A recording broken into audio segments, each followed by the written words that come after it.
네, 시작하겠습니다. 오늘은 산상순 41번째 시간입니다. 악에서 벗어나는 유일한 방법은 하나님의 충만함이다.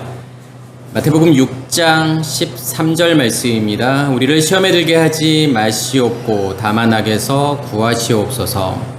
아멘. 지난 시간에는 무엇에 대해서 말씀을 드렸냐면 시험이라고 하는 거. 무엇을 시험이라고 한마디로 이야기할 수 있냐면 내 안에 선악의 지식의 체계가 존재하는 그 상태를 시험이라고 이야기하는 거죠. 그러니까 우리가 시험이 우리에게 있다라고 하는 것은 무엇이 있다는 말과 같은 거냐면 율법이라고 하는 선악의 지식의 체계가 내 안에 존재하고 있기 때문에 우리는 시험을 받게 되는 거고, 우리에게 시험이 있고 우리에게 항상 미혹이 있다라고 하는 거죠. 그러면 그것을 이길 수 있는 방법은 결국은 하나님이라고 하는 존재, 그 존재가 내 안에 있느냐죠. 그래서 이 시험이라고 하는 단어는 그래서 베이라조라는 단어를 쓰죠. 시험하다라는 뜻인 거고, 또 우리가 보통 시험하다라고 하는 다른 단어를 또 알고 있는 게 뭐냐면 도끼마조라는 단어도 우리가 이제 알고 있죠. 그러니까 도끼마조라는 단어는 시험하다라고도 이렇게 번역이 되지만 뭔가를 조사하다, 확인하다, 확증하다 라고 하는 단어가 이제 도끼마조예요. 결국은 이 베이라조의 시험을 이길 수 있는 방법은 뭐냐면 우리 안에서 하나님이라는 존재를 내가 계속 확증할 수 있느냐.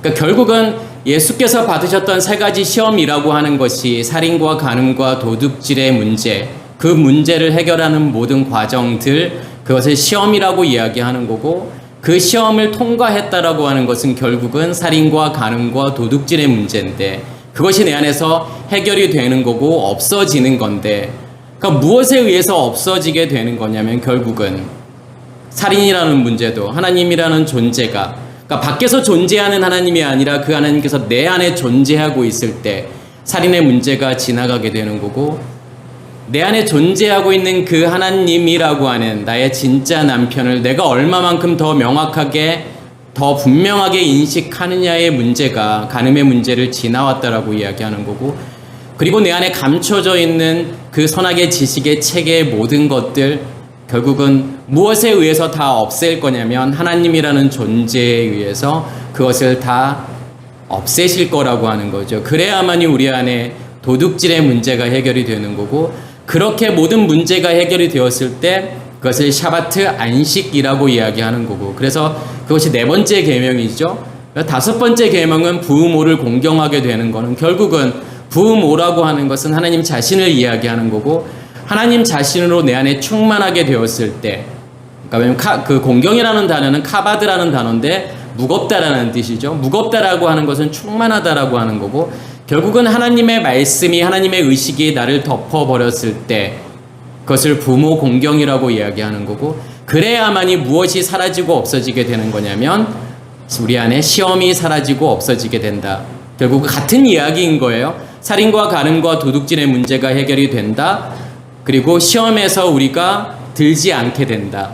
시험이 내 안에서 사라지고 없어진다. 같은 이야기죠. 그래서 그런 과정 속에서 하나님께서 무엇을 원하시는 거냐면 확증하라고 하는 거죠. 하나님이라는 존재가 우리 안에 있어서 나를 변화시키는지, 나의 의식을 어떻게 변화시키는지를 확증하라고 하는 거고, 그래서 우리가 말라기 3장 10절에 보면 이제 11조에 관한 내용이 나오잖아요. 거기에서 도끼마조라는 단어가 나오는 거예요. 그러니까 도끼마조라는 단어는 이제 뭐 헬라어니까 히브리어로는 시험하다라는 단어가 낫사라는 단어를 쓰고, 그 아까 도끼마조를 제가 말씀을 드렸던 그런 의미에서는 바한이라는 단어를 쓰죠. 그러니까 바한이라고 하는 것은 조사하다라는 거예요. 확인하다, 확증하다라는 뜻이니까 11조라고 하는 것은 결국은 온전한 11조를 창고에 드리라고 하는, 그러면 온전한 11조는 누구를 이야기하는 거냐면 예수 그리스도를 이야기하는 거고, 예수 그리스도만이 온전한 11조인 건데 그 온전한 11조를 우리의 마음 창고에 드리라고 하는 거죠. 그리고 난 다음에 나의 집에 양식이 있게 하고 나를 시험하라고 하는 단어가 바한이라는 거예요. 그러니까 시험하라다라는 의미라기보다는 확증하라는 거죠. 정말 하나님께서 내 안에 존재하셔서 그것으로 차고 넘칠 때까지 부어주나 안 부어주나 확증하라고 하는 거죠. 정말 하나님의 의식이, 하나님의 말씀이 나를 덮어버리는지, 하나님이라는 존재가 내 안에서 충만해져 가는지, 그런 과정 속에서 모든 시험들이 없어지고 사라지는지, 나의 의식이, 나의 겉사람이 정말 죽고 있는지를 끊임없이 확증하라고 하는 거죠. 그러면서 다만 악에서 구하시옵소서. 그러면 다만, 그러니까 무슨 다른 의미가 있는 줄 알 수 있겠지만, 이 다만이라고 하는 것은 알라라고 하는 접속사예요. 그냥 그러나라는 의미예요. 그러나 악에서 구하옵소서. 그러면 악이라고 하는 것은 뭘 이야기하는 걸까요? 무엇을 성경은 악하다라고 이야기하는 거죠? 그러니까 우리는 뭐 악하다, 선하다라고 하는 개념을 어떻게 생각을 하냐면,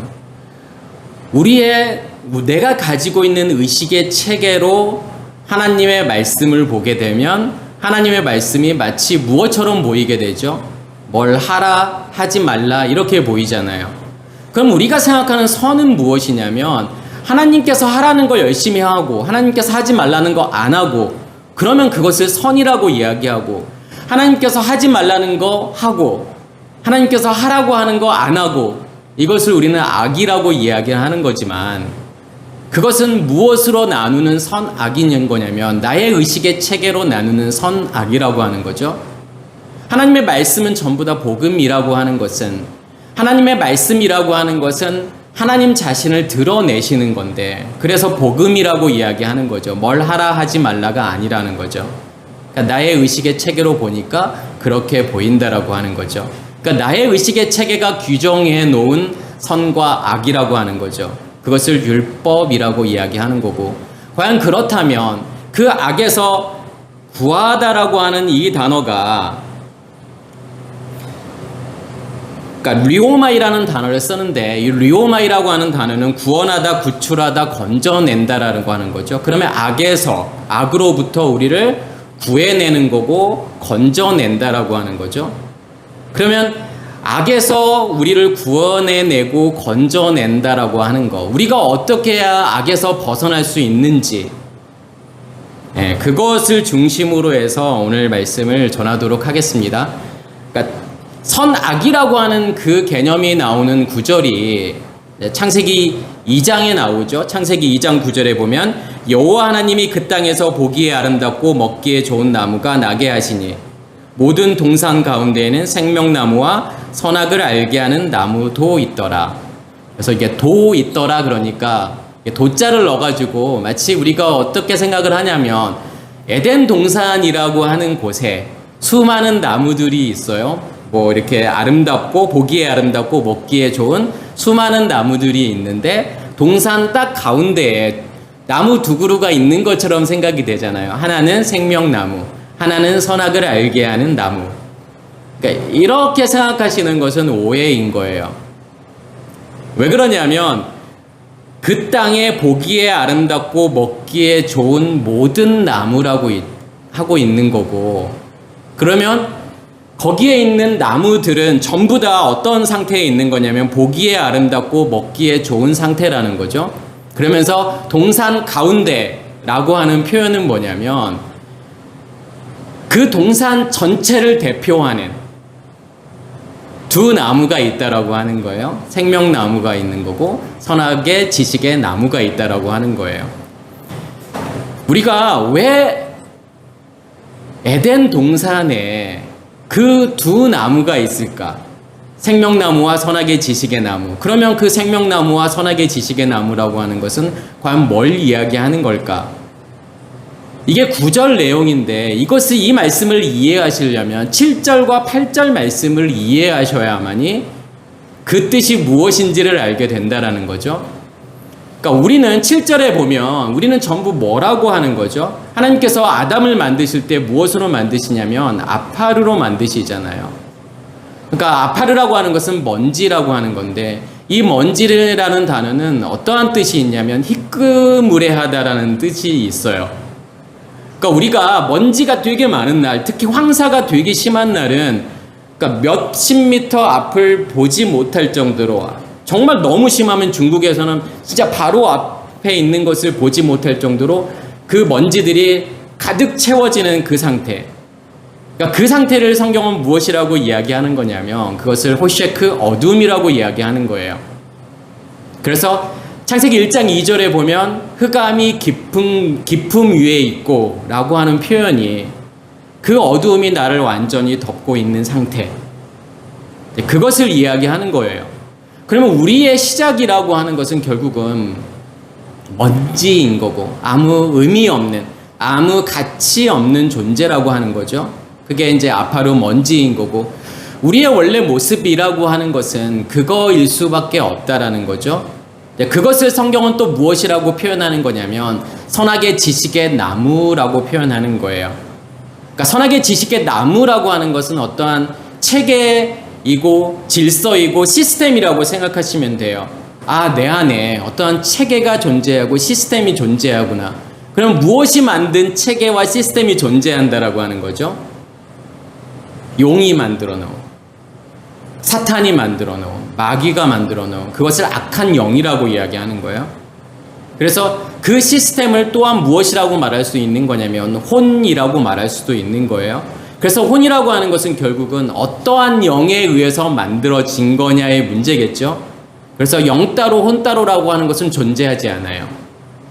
어떠한 영이 만들어 놓은 체계, 시스템이 우리 안에 존재하고 있느냐. 우리는 처음부터 먼지인 우리는, 어두움인 우리는 어떠한 체계만이 존재하고 있었다라고 하는 거냐면 사탄이 만들어 놓은, 용이 만들어 놓은 질서 체계, 그것을 선악의 지식의 체계라고 이야기하는 거고 그것을 율법이라고 이야기하는 거예요.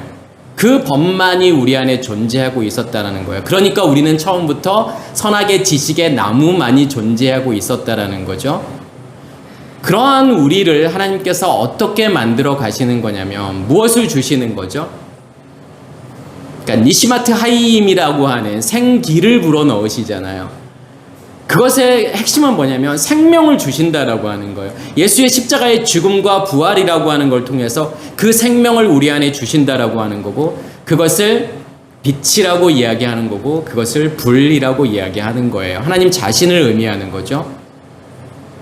그 빛이 우리 안에 간직이 되어졌을 때 그것을 우리가 생명이라고 이야기하는 거고 살아있는 존재가 되었다라는 거고, 그것을 네페시 하야라고 이야기하는 거예요. 이제 그것을 생영이라고 번역을 했잖아요.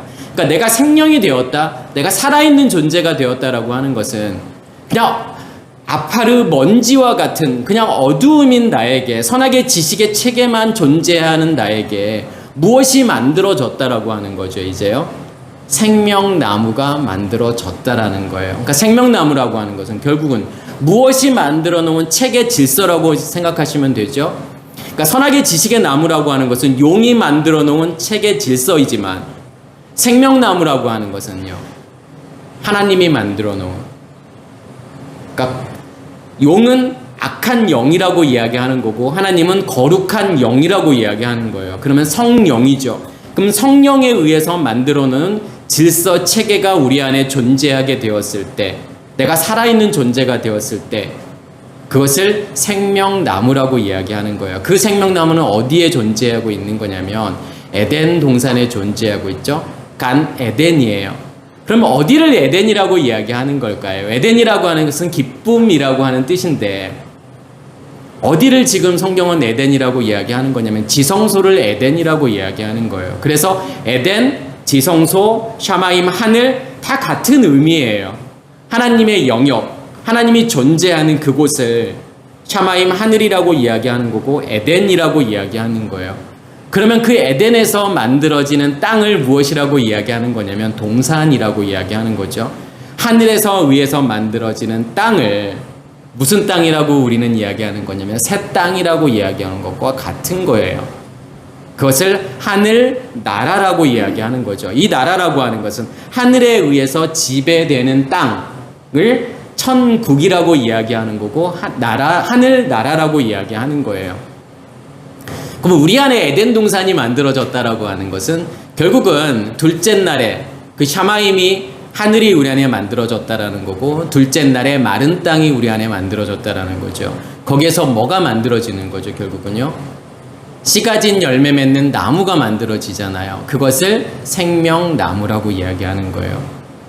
그래서 우리는 생명나무가 만들어지기 전에 우리의 모습은 무엇만이 존재하고 있는 거냐면 선악의 지식의 나무만이 존재하고 그것으로 살아갈 수밖에 없다라는 거죠. 그것을 율법 안에 있다라고 하는 거예요.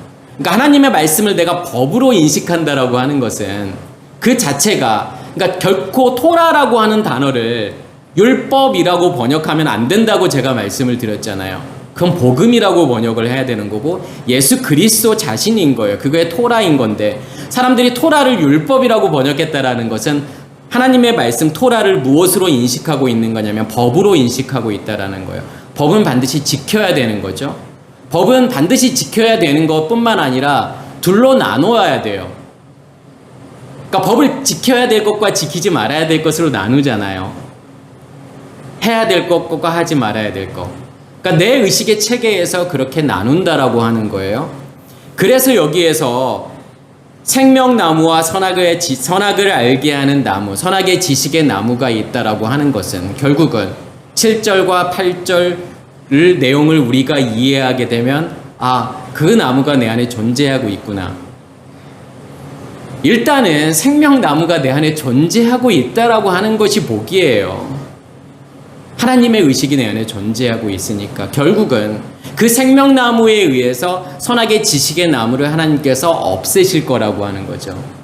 그래서 누구의 의식으로만 살게 만드실 거냐면 하나님의 의식으로만 살게 만들 거고 결국은 여기에서 보기에 아름답고 먹기에 좋은이라고 하는 이 표현은 뭐냐면 이게 선악의 지식의 나무를 이야기하는 걸 수도 있고 생명나무를 이야기하는 걸 수도 있어요. 왜냐하면 이게 보기에 아름답다라고 하는 단어는 하마드라는 단어를 쓰는데 하마드라는 것은 내가 바라고 원하고 소망하는 거예요. 그러면 무엇을 내가 바라고 원하고 소망하느냐? 내 안에 선악의 지식의 체계가 있다 그러면 무엇을 원하고 소망하고 바라는 걸까요? 내가 가지고 싶어 하는 거, 가지려고 하는 거. 누구까지도 이용해서 가지려고 하는 거냐면 하나님까지도 이용해서요. 내가 원하는 것을 가져야 되려고 하는 거. 천국이라고 하는 거. 내가 하나님을 믿는 이유가 뭐냐는 거죠. 하나님을 왜 믿는 거죠? 복 받으려고요? 아니면요? 천국 가기 위해서요? 그러면 그 천국이 존재하지 않는다면 우리가 꿈꾸는 우리가 그렇게 바라는 금은보석이 깔려있고 그러한 천국이 존재하지 않는다면 우리는 하나님을 안 믿으실 건가요? 내가 어떠한 천국을 소망하고 있다라고 하는 것은 무엇이 만들어 놓은 내 욕심이 만들어 놓은 내 욕심이 투영해서 만들어 놓은 천국이라는 거죠. 그런 천국은 존재하지 않는다라는 거예요. 어떠한 특별한 곳에 정말 살기 좋고 내가 상상할 수 있는 최고의 어떠한 좋은 곳 그런 곳으로 생각하고 있다면 그런 천국은 절대로 존재하지 않아요. 우리가 4차원, 5차원만 넘어서게 되면 시공간의 개념이 없어져요. 그 말은 무슨 말이냐면 어디에나 동시에 존재하고 있고 어느 시간대에나 동시에 존재한다라는 거예요. 과거, 현재, 미래가 아무 의미가 없어요. 과거, 현재, 미래에 동시에 존재하고 있고 어느 장소에나 내가 동시에 존재하는 것이 5차원 이상의 개념이에요. 그래서 하나님에게는 시간, 공간 아무 의미가 없어요. 그런데 우리가 어떠한 시공간의 개념으로서의 천국을 상상해 놓고 그려놓는다? 그건 천국의 모습이 아니에요. 그냥 내 욕심이 만들어 놓은 결과물이라고 생각하시면 돼요. 내가 바라고 원하고 소원하는 거. 그러면 우리가 우리 안에 생명나무가 존재한다라고 하는 것은 결국은 내가 원하고 소원하는 것이 바라는 것이 무엇이어야 되는 거죠? 그냥 하나님 자신이어야 되는 거예요. 무엇을 위해서 예수를 믿고 무엇을 위해서 하나님을 믿는 게 아니에요. 그냥 하나님 자신을 원하는 거예요. 하나님 그 분만을 원하는 거예요. 하나님 내 안에 그 하나님이 존재하는 거 그것만으로 전부잖아요. 그 이상을 구하는 거요? 그건 욕심이에요. 그래서 창세기 15장 1절에서도 하나님께서 주시길 원하시는 상급이 뭐라는 거예요? 하나님 자신이라는 거예요. 아브라함아, 내가 너의 큰 상급이야. 하나님 자신 말고 그러면 우리가 어떠한 상급을 원하시는 거예요? 천국에 가서 수만 평의 집에서 잘 먹고 잘 사는 것이 그게 진짜 우리가 소원하는 건가요? 우리가 바라는 건가요? 그렇다면 그거는 보기에 아름다운 거예요. 누가 보기에요? 내 의식의 체계로 보기에 아름다운 거예요. 먹기에 좋다라고 하는, 토부라고 하는 것도 마찬가지죠. 우리는 뭘 좋은 거라고 생각하죠? 내가 원하고 바라고 소원하는 것이 이루어지는 거, 그것을 우리는 토부, 좋은 거라고, 선한 거라고 이야기를 하는 거지만 하나님께서 말씀하시는 토부가 뭐예요? 좋다라고 하는 게, 선하다라고 하는 게 뭐죠? 하나님께서 굳이 왜 7날의 창조를 통해서 좋았더라 계속 왜 그 말씀을 하시죠? 키토부. 마지막 6째 날은 히녜 토브 메오드 이렇게 말씀을 하시잖아요. 심히 좋았더라. 뭐가 좋은 거예요? 하나님께서요. 내가 보여지는 이 세상 다 만들어 놓고 나니까 와, 내가 만들었지만 이거 너무 훌륭한데? 그냥 자기 만족인가요? 자기 감탄인가요? 그런 거 아니잖아요. 그럼 뭐가 하나님께서는 정말 좋은 거일까요? 우리에게요. 뭐가 토부죠? 하나님이 드러나잖아요. 7날의 창조라는 걸 통해서 하나님이라는 존재가 내 안에서 더 선명하고 더 분명하게 드러나고 그 하나님을 내가 더 분명하게 인식하고 경험하게 되었을 때 그것을 토부라고 이야기하는 거예요. 그리고 또 무엇이 드러나게 되죠? 7날의 창조 가운데에서 우리 안에 존재하고 있는 선악의 지식의 체계가 드러나잖아요. 율법이 드러나잖아요. 그러니까 악이라고 하는 것은 선악의 지식의 체계가 만들어 놓은 모든 것을 사실은 악이라고 이야기하는 거예요.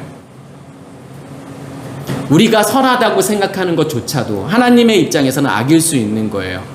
그래서 어떠한 체계 질서가 내 안에 존재하고 있고 그것이 만들어 놓은 모든 결과물들, 거기서 나오는 우리의 감정, 느낌, 생각, 의미들, 관계들, 그 모든 것을 하나님께서는 뭐라고 말씀하시는 거냐면 악하다고 말씀하시는 거예요. 토부는요, 그 악이 드러나졌을 때 우리 안에 존재하고 있는 그 율법이라고 하는 그 지식의 체계가 드러나졌을 때 하나님께서는 좋았더라고 말씀하시는 거예요. 그게 토부야, 그게 선이야. 그러니까 같은 의미예요. 하나님이 드러나진다라고 하는 것은 내 안에 있는 선악의 지식의 체계가 드러나진다라고 하는 것과 같은 의미이니까 하나님께서 6째 날에 히녜 토브 메오드, 심히 좋았더라. 왜요? 6째 날은 자카르와 네케바의 연합, 내가 그리스도와의 온전한 연합이 이루어졌기 때문에 그 말은 하나님께서 내 안에서 온전히 드러나셨다라고 하는 거잖아요. 그게 샤바트이기 때문에 하나님께서는 그게 매우 좋은 거예요. 하나님께서는요. 그래서 여기에서도 먹기에 좋다라고 하는 거, 보기에 아름답다라고 하는 것이 어떤 것으로? 선악의 지식의 체계로 아니면 생명나무의 상태로 그것을 이제 보라고 하는 거죠. 그리고 창세기 2장 16, 17절에 보면 여호와 하나님이 그 사람에게 명하여 이르되 동산 각종 나무의 열매는 너희가 임으로 먹되. 그러니까 동산 각종 나무의 열매라고 하는 것은 하나님께서 만들어 놓은 모든 것, 하나님에 의해서 만들어 놓은 모든 것을 각종 모든 나무들이라고 이야기하는 거고 그것은 너희가 반드시 먹으라는 거죠. 누구로부터 나온 거기 때문에요. 하나님으로부터 나온 거기 때문에 그것은 반드시 먹어야 되는 거. 그런데 선악을 알게 하는 나무의 열매는 먹지 말라. 내가 먹는 날에는 반드시 죽으리라 하시니라. 사실은 이 구절이 좀 힘든 구절이에요. 쉽지 않은, 해석하기가 쉽지 않은 구절일 수 있어요. 왜 그러냐면 선악을 알게 하는 나무의 열매를 먹지 말라. 그리고 그러면 네가 먹는 날에는, 이거를 이제 어떻게 해석하느냐의 문제예요. 네가 먹는 날에는 이걸 좀 더 직역을 하게 되면 날 안에서 그것으로부터 먹으면, 그러니까 날이라고 하는 것은 요미잖아요. 그럼 무엇을 요미라고 이야기하죠? 그 빛을 내 안에 간직했을 때, 하나님의 빛이 내 안에 간직이 되었을 때 하나님의 시간이 시작이 되는 거죠. 그것을 욤이라고 이야기하는 거예요. 하나님의 임재를 이야기하는 거고 하나님의 영역을 이야기하는 거예요. 그 임재 안에서 너희가 먹게 되면, 그러니까 반드시 죽는다라고 하는 것이 이제 모트 타무트잖아요. 근데 너희가 선악의 지식의 나무 그것으로 먹게 되면 반드시 죽는다라고 하는 것은 영원한 멸망인 거예요. 영원한 죽음이지만 너희가 날 안에서 먹게 되면, 다시 말해서 하나님의 임재 안에서 그 욤이라고 하는 빛이 너희 안에 간직되어져 있는 그 상태로 먹는다라고 하는 것은 그 선악의 지식의 나무가 무엇인지를 알게 된다라고 하는 거예요. 그것을 인식하게 된다라고 하는 거예요. 그렇게 먹게 되면, 그러니까 생명나무라고 하는 걸 통해서 선악의 지식의 나무가 무엇인지를 너희가 깨닫게 되면, 모트 타무트라고 하는 것은 어떠한 의미냐면 우리의 겉사람의 죽음을 죽게 된다라고 하는 거죠. 다시 말해서 우리 안에서 간음의 문제가 해결이 되고 도둑질의 문제가 해결이 되는 우리의 겉사람의 완전한 죽음, 그게 모트 타무트의 죽음이라고 하는 거죠. 그래서 모트 타무트의 죽음을 우리가 두 가지로 좀 생각을 해보셔야 돼요. 진짜 선악의 지식의 나무의 상태에 있을 때의 모트 타무트와 그 욤 안에서, 하나님의 날 안에서, 하나님의 시간 안에서 경험되어지는 이 선악의 지식의 체계, 그 상태로 경험되어지게 된다라고 하는 것은 결국은 선악의 지식의 체계, 이 나무의 죽음을 의미하는 거니까 그것을 모트 타무트라고 이야기하는 거예요.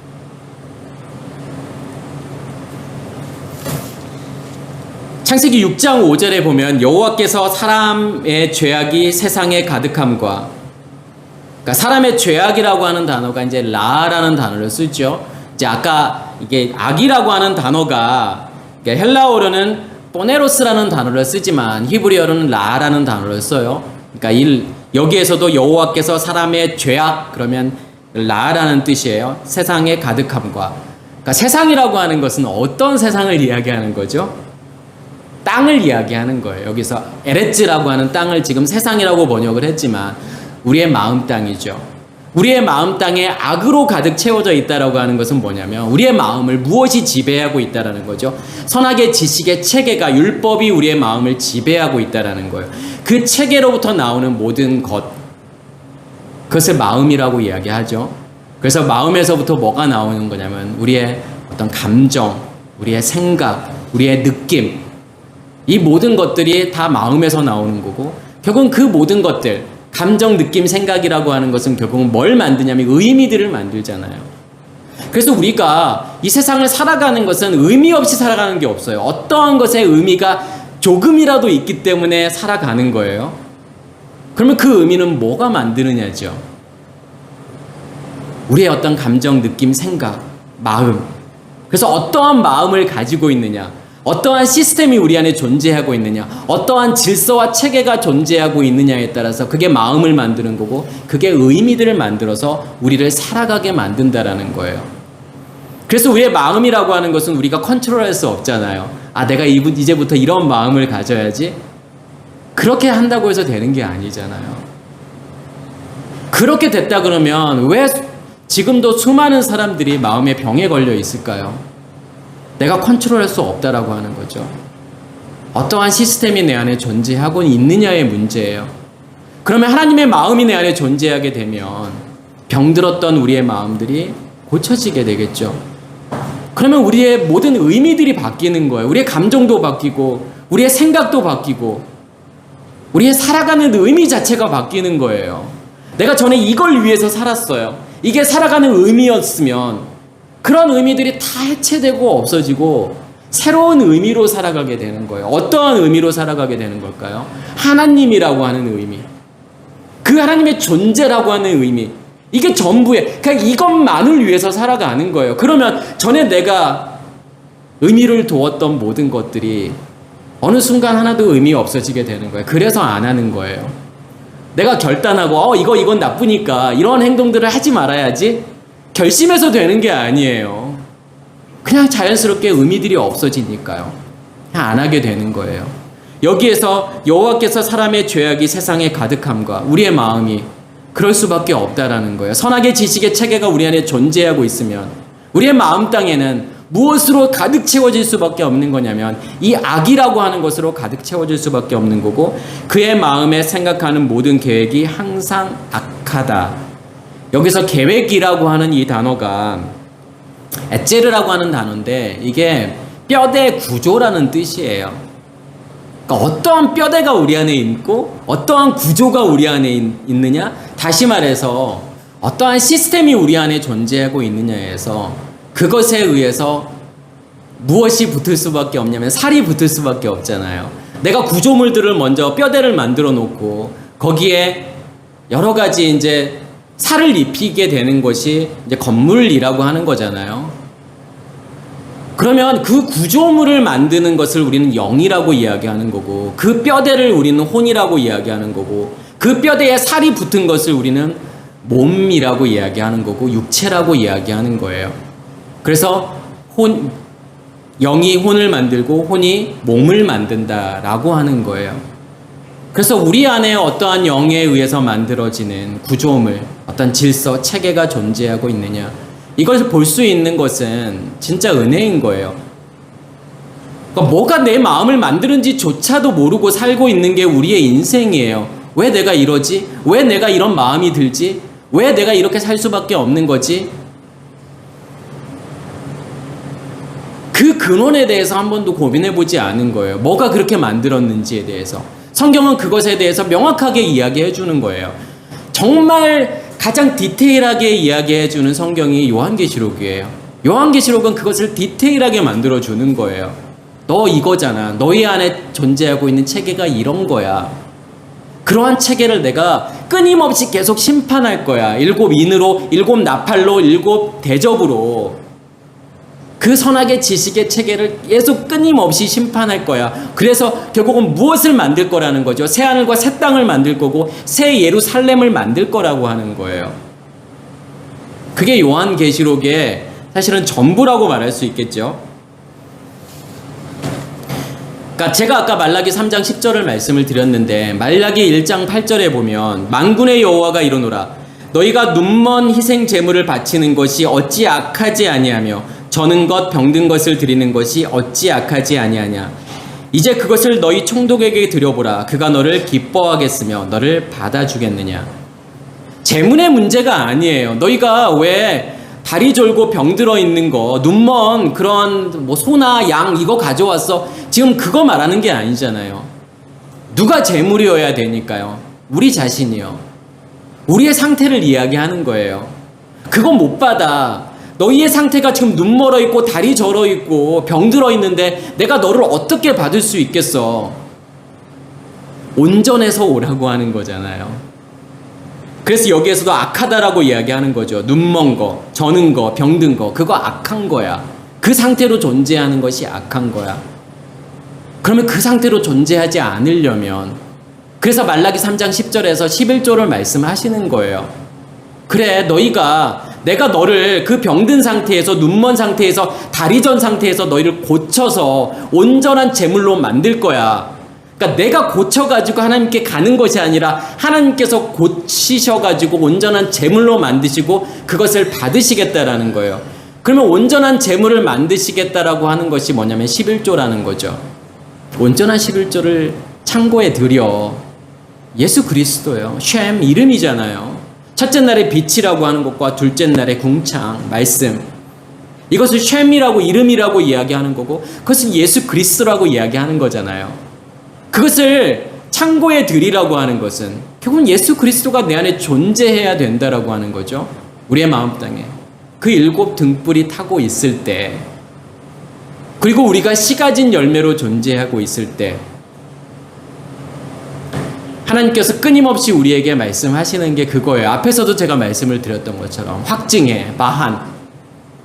내가 너희 안에 충만하게 채워줄 거니까 쌓을 곳이 없도록 흘러 넘칠 정도로 나의 것으로 너희 안에 충만하게 그렇게 만들 거야 라고 하는 게 11조예요.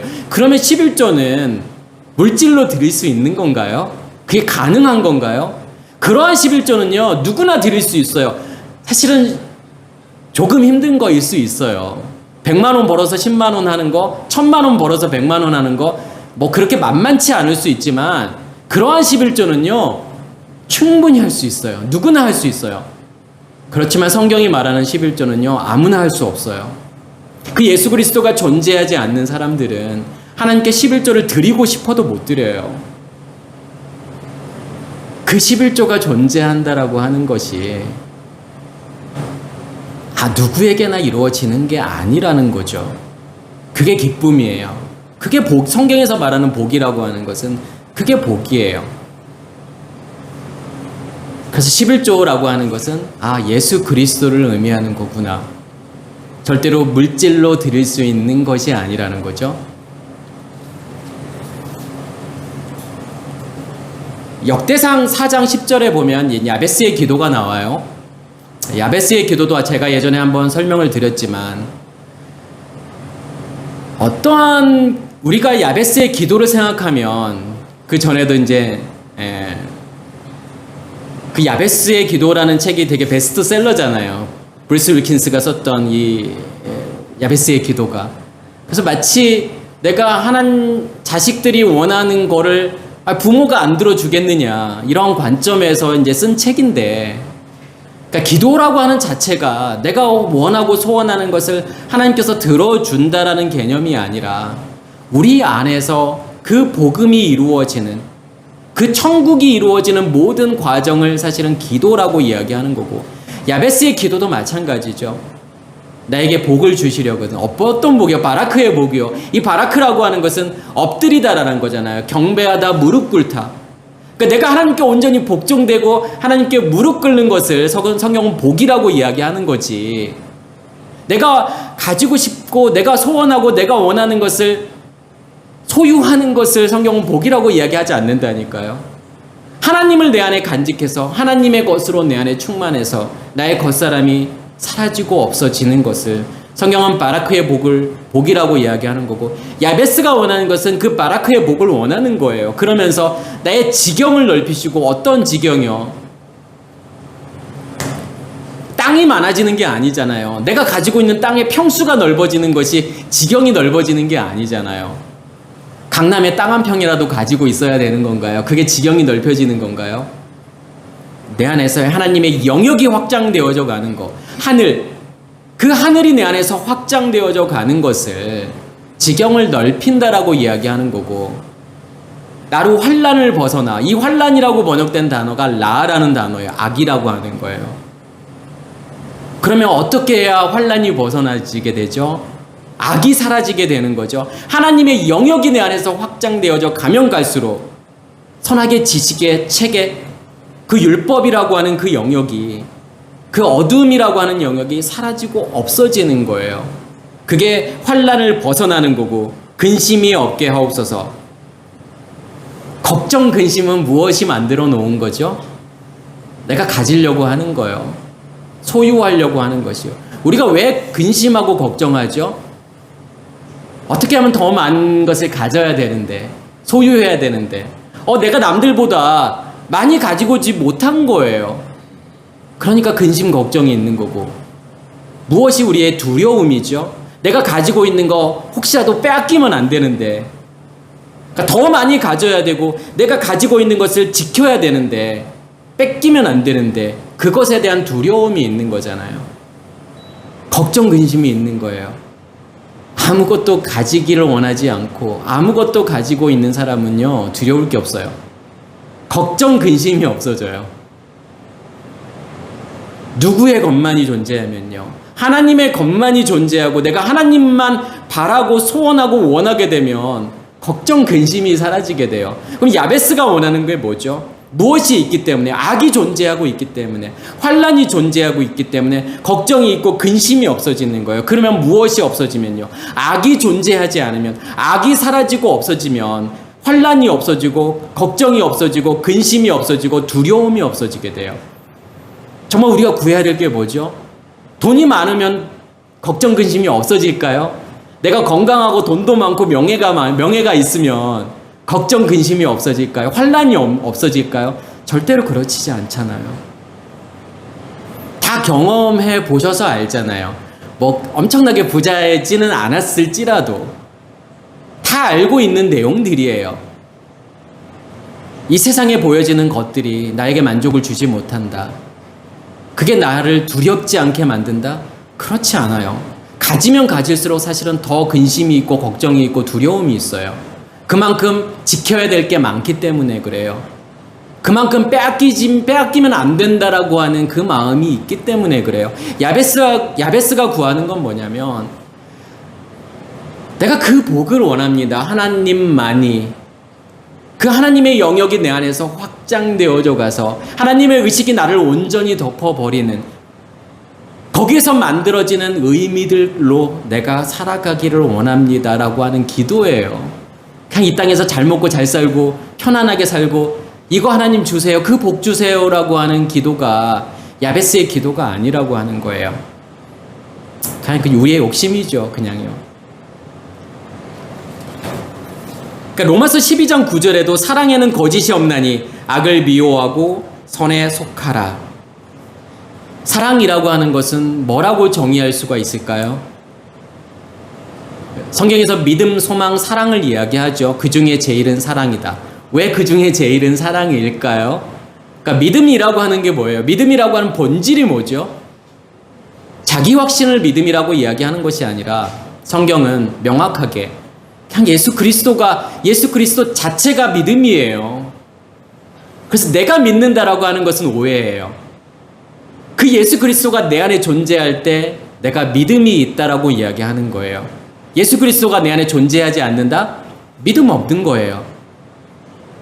그러면 그 예수 그리스도가 내 안에 존재하고 있는 자체를 믿음이라고 이야기하는 거고, 그 믿음에 의해서 하나님이라는 존재가 드러나지는 만큼이 그것을 사랑이라고 이야기하는 거예요.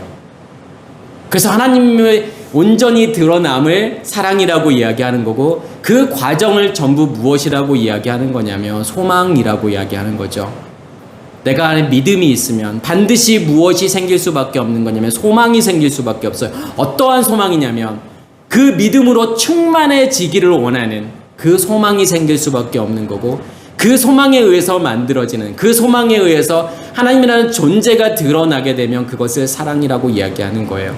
그래서 사랑에는 거짓이 없나니, 속이고 꾸미고 가장하는 그러한 것이 없다라고 하는 거죠. 그게 사랑이니까요. 속이는 거, 꾸미고 치장하는 그것은 율법이라고 이야기하는 거예요. 그래서 율법이 사라지고 없어지는 만큼 무엇이라고 이야기하는 거냐면 그것을 사랑이라고 이야기하는 거고, 그래서 악을 미워하고 선에 속하라. 그러니까 우리는 뭐라고 생각하죠? 악한 일을 절대로 하면 안 돼. 하나님 말씀 잘 철저히 지켜야지. 그것이 내가 선에 속하고 악을 하지 않는 거라고 생각을 하잖아요. 무엇에 의해서 악을 미워하게 되는 거죠? 악이 사라지고 없어지는 걸까요? 이 사랑에 의해서요. 하나님이 드러나진 만큼 악이라고 하는 것은, 선악의 지식의 체계라고 하는 것은 사라지고 없어지게 되고, 그러면 선에 속한다라고 하는 것은, 선이라고 하는 것이 결국은 사랑이라고 하는 것과 같은 거죠. 그것과 속한다라고 하는 단어가 결합하다라는 뜻이고 연합하다라는 뜻이에요. 그것과 내가 온전히 결합하고 연합하는 상태가 되겠죠. 세월을 아끼라. 이게 때가 악하니라. 에베소서 5장 16절에서 18절에 나오는 내용이에요. 세월을 아끼라. 때가 악하니라. 그러므로 어리석은 자가 되지 말고 오직 주의 뜻이 무엇인가 이해하라. 술 취하지 말라. 이는 방탕한 것이니 오직 성령의 충만함을 받으라. 어떻게 해야 세월을 아끼게 될까요? 나이가 들면 들수록 세월은 빨리 가고, 그러면 내가 하나님께 가는 날까지 열심히 충성 봉사해야 되는데 더 늦기 전에, 그게 세월을 아끼는 걸까요? 그러니까 세월이라고 하는 단어가 이제 카이로스라는 단어를 써요. 그러니까 카이로스라고 하는 것은 때, 어떤 특정한 때, 특정한 시간을 이야기하는 거죠. 그러면 어떤 때요? 하나님의 시간, 하나님의 때를 이야기하는 거죠. 그러니까 베레시트가 내 안에 되었다, 태초가 내 안에 되었다라는 것은 우리의 의식이 깨어지게 되는 거고, 그것을 십자가의 죽음이라고 이야기하는 거고, 예수 그리스도의 생명이 내 안에 심겨졌을 때 그것을 이제 욤이라고 이야기하는 거죠. 날이라고 이야기하는 거고, 그게 하나님의 시간이 시작이 되었다라는 거고, 여기서 아끼다라고 하는 이 단어가 엑사고라조라는 단어를 써요. 근데 이 엑사고라조라고 하는 단어가 이제 뭐 사다라는 뜻이에요. 원래 의미는요. 사다, 그래서 구속하다, 속량하다, 구해내다라는 뜻이 있어요.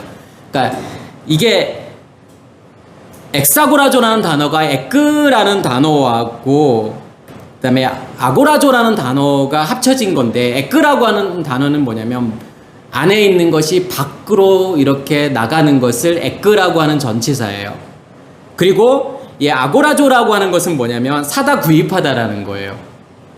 그럼 잘 생각해 보시면 계속 뭐가 안에 있는 것이 계속 밖으로 확장되어져 가는 거예요. 뭐가요? 무엇이요? 뭘 사라고 하는 거죠? 내 안에 존재하고 있는 하나님의 영역이 계속 확장되어져 가는 거예요. 밖으로. 그걸 사라고 이야기하는 거예요. 그러니까 세월을 아낀다라고 하는 것은 결국은 하나님의 시간이 내 안에서 계속 확장되어져 가는 거예요. 첫째 날이 되고, 둘째 날이 되고, 셋째 날이, 넷, 다섯, 여섯째 날. 결국은 그 모든 것들은 욤이라고 하는 것의 확장이잖아요. 하나님의 시간, 하나님의 때, 하나님의 영역의 확장. 그게 세월을 아끼는 거예요. 뭘 열심히 해서 세월을 아끼는 게 아니에요. 어떻게 세월을 아낄 수가 있죠, 우리가요? 1분 1초 아까우니까 열심히 성경 읽고 열심히 기도하고 그게 세월을 아끼는 걸까요? 그게 아니라 내 안에서 하나님의 영역이 확장되어져 가는 것을 세월을 아낀다라고 이야기하는 거고, 때가 악하다라는 것은 악한 날들이 존재하기 때문에, 그러니까 악한 날들이 존재하기 때문에 세월을 아끼라는 거예요. 그러니까 우리 안에 어떠한 것들이요, 선악의 지식의 나무라고 하는 그 악이, 그 체계가 만들어 놓은 모든 결과물, 이것이 존재하고 있기 때문에 무엇이 내 안에서 확장되어져 가야 되는 거냐면 하나님의 영역이 내 안에서 계속 확장되어져 가야 된다라는 거예요. 그러므로 어리석은 자가 되지 말고 주의 뜻이 무엇인가 이해하라. 술 취하지 말라. 이는 방탕한 것이니. 여기서 술 취하지 말라라고 하는 것은 알코올을 이야기하는 게 아니잖아요. 그래서 이 구절을 가지고서 뭐 술을 마셔야 됩니까? 안 됩니까? 이제 이런 거를 이야기하는 건데, 지금 그러한 술을 이야기하는 게 아니에요. 그 술 먹고 안 먹고는 그냥 본인들이 알아서 하시면 돼요. 근데 의미들이 바뀌게 되면 굳이 내가 그 시간과 돈과 그것을 술 마시는데 굳이 쓰려고 하지 않겠죠? 그게 나에게는 의미 없으니까 안 하는 거예요, 그게요. 그냥 성경이 너 술 마셔라, 마시지 말라, 성경이 마시지 말라고 했기 때문에 안 마셔야 된다, 뭘 하라고 했기 때문에 해야 된다, 그것을 율법이라고 이야기하는 거예요. 여기서 술 취하지 말라고 하는 것은 악한 날들로 존재하지 말라는 거예요. 위에서 말한 것처럼요. 16절에서 말한 것처럼. 때가 악하니라. 그러니까 악한 날들로 존재하고 있는 것을 술 취한다라고 이야기하는 거예요. 그럼 술 취하지 말라? 그 말은 악한 날들로 존재하지 말라는 거고 세월을 아끼라는 것과 같은 거죠. 하나님의 영역이 확장되어져 가게 되면. 그래서 술 취하지 말라, 이는 방탕한 것이니. 방탕하다라는 것은 뭐냐면 구원받지 못한다라는 뜻이에요.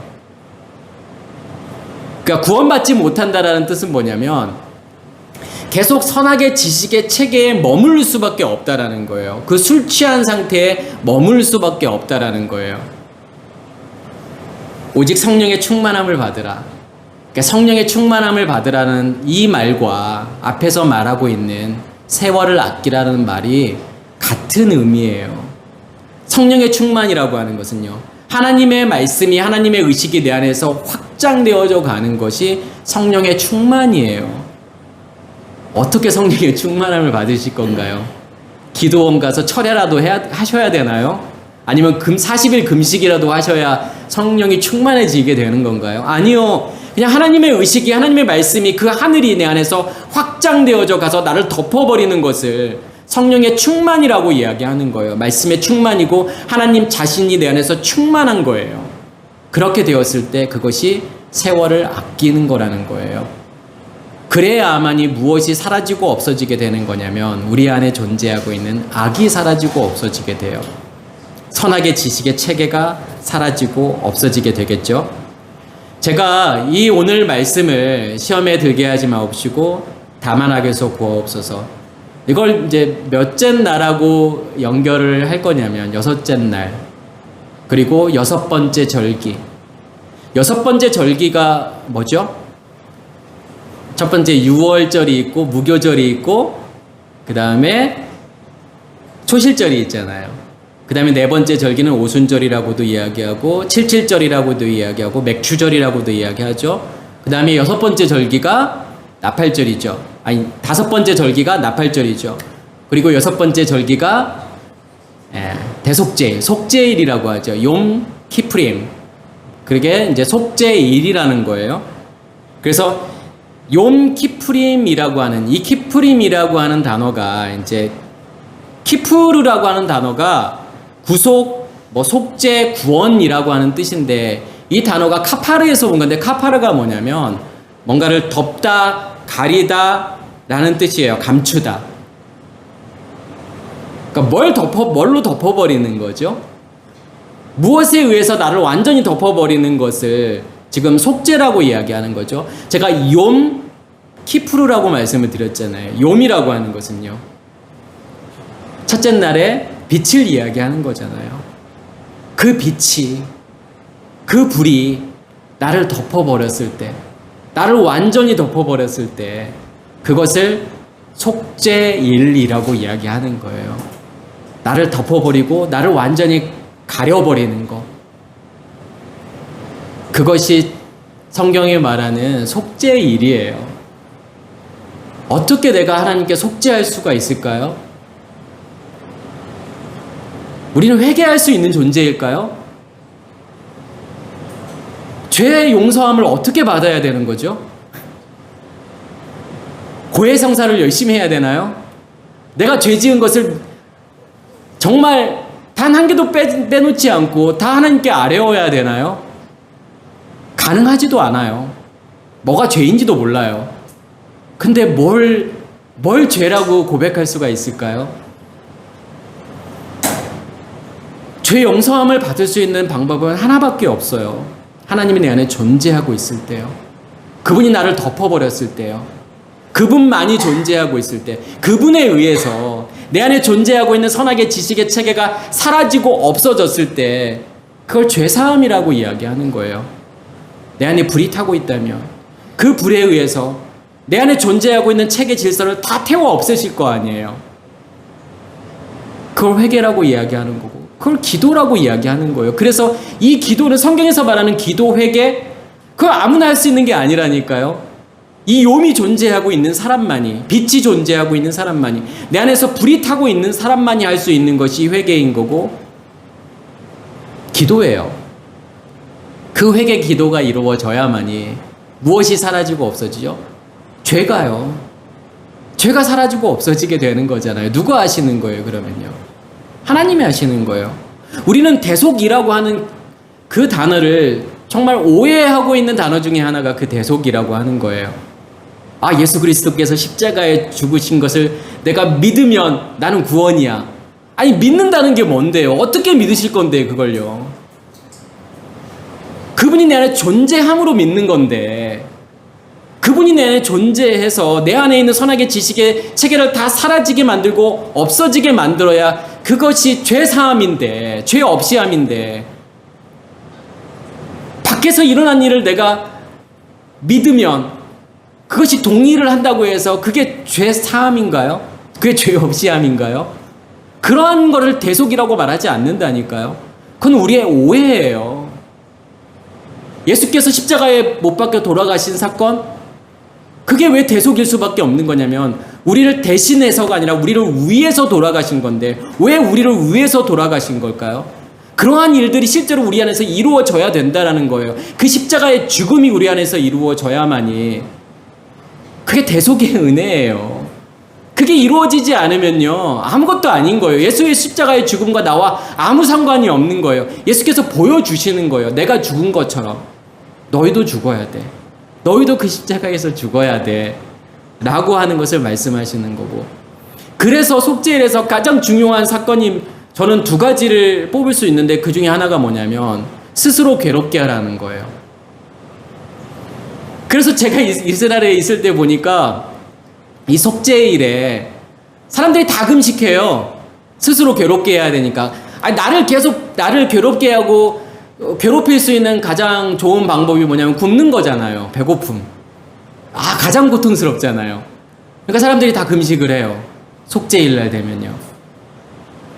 뭔가 즐거운 일을 하면 안 되니까 사람들이 운전도 안 해요. 차 가지고 그 속죄일 날 차 가지고 운전하잖아요.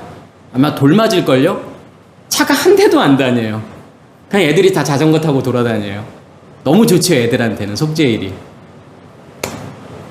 스스로 괴롭게 하라고 하니까 그게 스스로 괴롭히는 게 아니에요.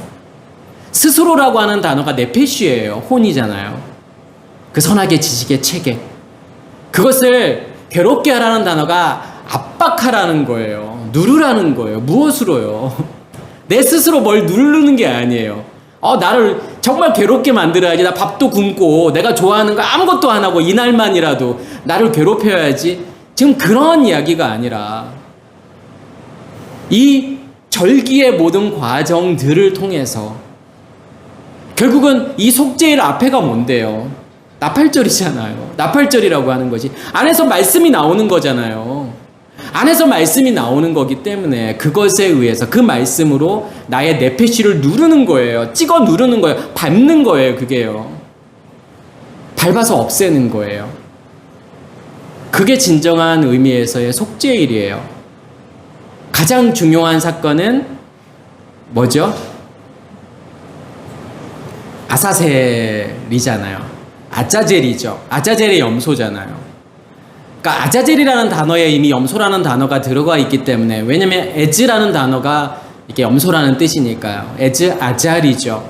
에즈라고 하는 것은 염소를 이야기하는 거고 암염소를 이야기하는 거고 이게 강하다라는 뜻이에요. 그리고 아잘이라고 하는 것은 뭐냐면 돌아다니다 여행하다라는 뜻이 있고, 또한 어떤 뜻이 있냐면 사라지고 없어지다라는 뜻이 있어요. 그러면 아자젤이라고 하는 것은 무엇이 사라지고 없어져야 되는 거죠? 그 에즈, 강함, 그 염소라고 하는 우리 안에 강함, 그 선악의 지식의 체계라고 하는 것이 사라지고 없어지는 것이 에즈 아잘이에요. 아자젤이에요. 그게요. 어디로 보내? 광야로 보내잖아요. 거기서 죽는 거예요. 그 에즈가 다 없어질 때까지요. 다 사라지고 없어질 때까지 광야에서 떠돌아다니면서 죽는 거예요. 그 염소는요. 그게 속죄일이에요. 하나님의 것에 의해서 나로 존재하고 있는 모든 것들은 다 사라지고 없어져야 되는 거예요. 1년에 딱 하루 욤키프림 정해놓고 속죄일 정해놓고 금식하고 내가 좋아하지 않는 거 막 하고, 그게 뭔 상관이 있어요? 그게 진짜 속죄일인가요? 하나님께서 그거 하라고 한 건가요? 그게 아니잖아요.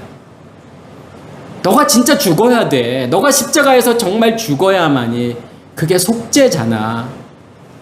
그 염소처럼, 그 아자젤의 그 염소처럼 너의 강함이라고 하는 것이 다 산산이 부서지고 없어져야 돼. 그런 일이 일어나야만이 정말 속죄일이 내 안에서 일어났다라고 말할 수 있겠죠.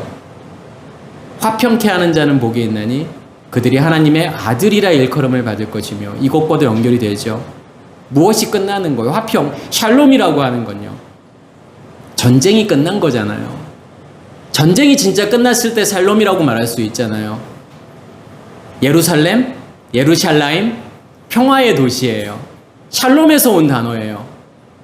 거기에는요, 샬롬이 없어요. 이름은 예루살렘인데 전 세계에서 가장 샬롬이 없는 곳이 그곳이에요. 끊임없이 전쟁이 있고 다툼이 있고 싸움이 있고, 그것이 예루살렘이잖아요. 앞으로도 그럴 거예요.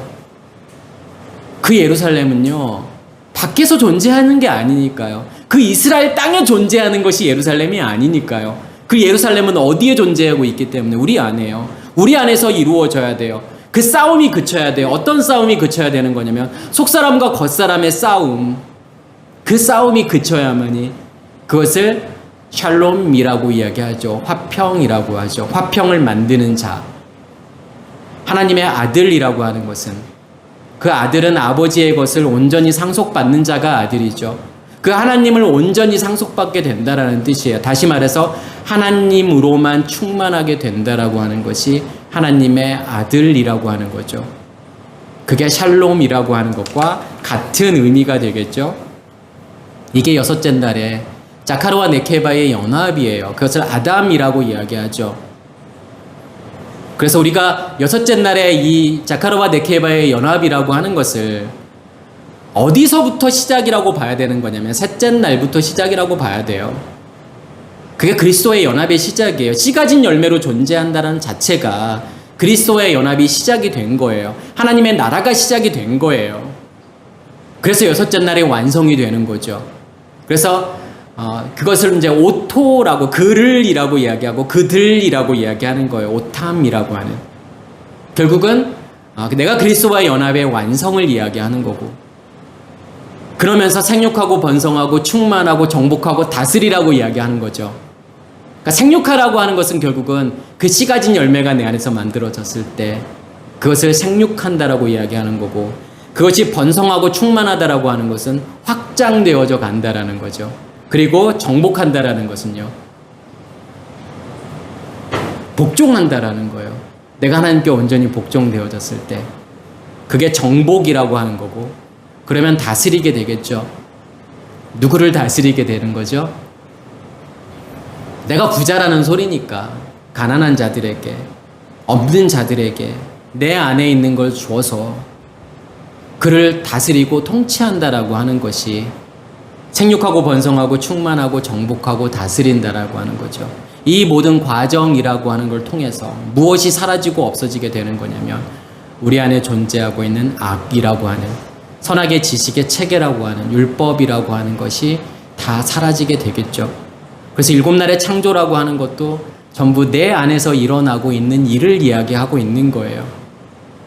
하나님께서 내 안에 존재한다 그러면 성경의 모든 일들이 다 내 안에서 이루어지는 거고, 성경의 모든 사건들을 다 어디로 끌고 들어올 수 있는 거냐면 우리 안으로 다 끌고 들어올 수 있는 거예요. 그래서 끊임없이 하나님께서 뭐라고 말씀하시는 거냐면 검증하고 확증하라고 이야기하는 거예요. 뭐 단톡방에서도 열심히 이제 그런 이야기들을 나눈 거잖아요. 무엇으로 정말 하나님을 내가 확증할 수 있느냐? 하나님이 존재하심을, 하나님께서 하나님의 의식이 나를 덮고 있음을 무엇으로 확증할 수 있는 것이냐? 저는요, 지식으로만 확증하지 마시라고 말씀을 드리고 싶어요. 내 안에 있는 선악의 지식의 체계로도요, 얼마든지 말씀이 깨달을 수도 있어요. 말씀을 인식하고 경험할 수 있어요. 하나님께서 주신 모든 것으로요, 정말 하나님께서 내 안에 실체하고 있다라고 하는, 존재하고 있다라고 하는, 그러니까 지식이 만들어 놓은 하나님이 아니에요. 내가 뭔가를 깨달았기 때문에, 내가 이만큼 깨달았기 때문에 하나님이 이만큼 존재한다라고 생각하는 것은 우리의 오해일 수 있어요. 우리의 착각일 수 있어요. 그냥 하나님의 존재 그 자체, 그리고 그 존재가 무슨 의미가 있는지를 무엇이 확증해 주는 거냐면 말씀이라고 하는 것이요, 성경이라고 하는 것이 그것을 계속 끊임없이 확증해 줘야 되는 거예요.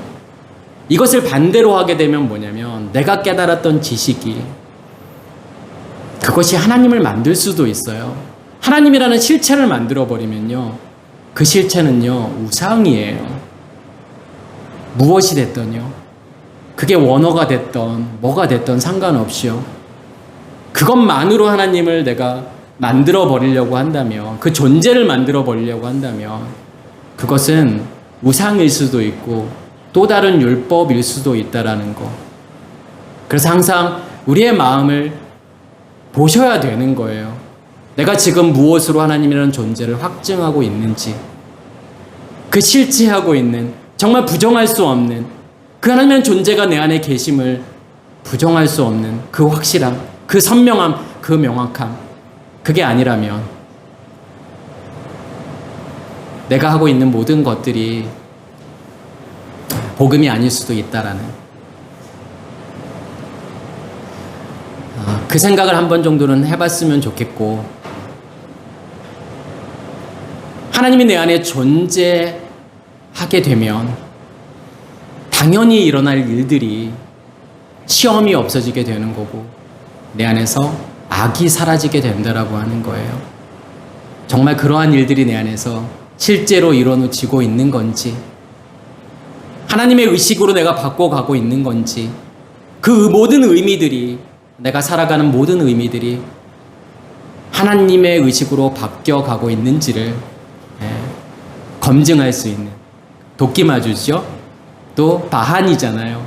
그것을 확증하며 갈 수 있는 모든 분들이 되기를 간절히 소원합니다. 마치겠습니다.